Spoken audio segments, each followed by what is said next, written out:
হয়, যেহেতু যৌনতাৰ বেহামেলা বাপ্তি হাজৰিকা ঘৰ গহপুৰৰ চিলথিয়াত আৰু বাপ্তি হাজৰিকাৰ বাসগৃহখনত মই উপস্থিত আছোঁ।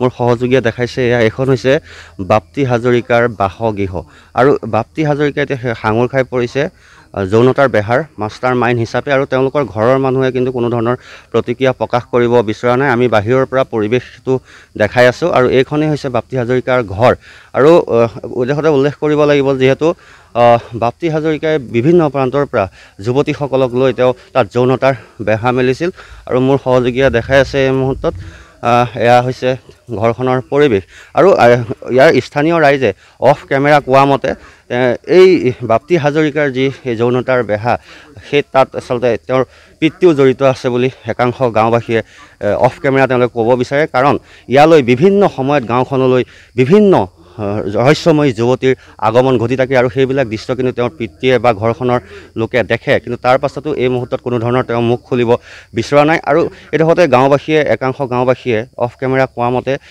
বাপ্তি হাজৰিকাৰ যিসমূহ তেওঁ ইনকাম কৰি তেওঁ পিতৃৰ হাততে এই ঘৰখনত পইচাসমূহ জমা থয় আৰু বাপ্তি হাজৰিকাৰ এক ২ নম্বৰী তেওঁ জীৱনৰ লক্ষ্যই হৈছে ২ নম্বৰী ব্যৱসায় বা ২ নম্বৰী ধান্দা।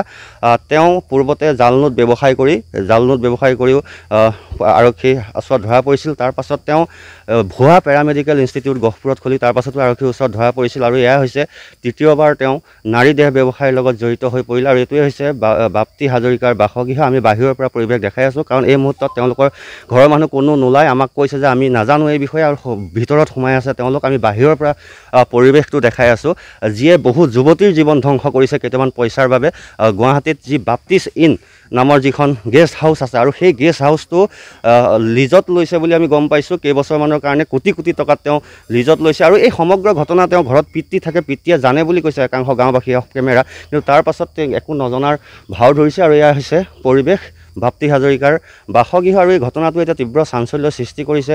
একাংশ যুৱতীক তেওঁ নাৰী দেহ ব্যৱসায়ত নমাইছে, গতিকে এক খলনায়ক হ'ল বাপ্তি হাজৰিকা আৰু গাঁৱতো তেওঁক গাঁৱৰ মানুহৰ লগতো ইমান বাপ্তি হাজৰিকাৰ সম্পৰ্ক নাই বুলি একাংশ গাঁওবাসী ৰাইজে অফ কেমেৰা জনাইছে আমাক।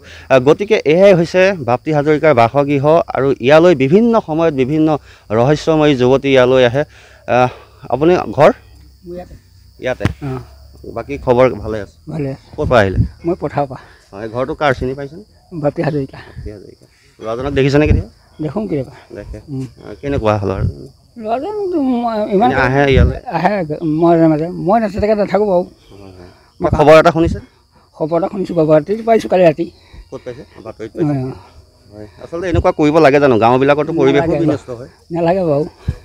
নালাগে? নালাগে। হয়, এইটো আচলতে বেয়া কাম হৈছে। বেয়া কাম নহয় জানো?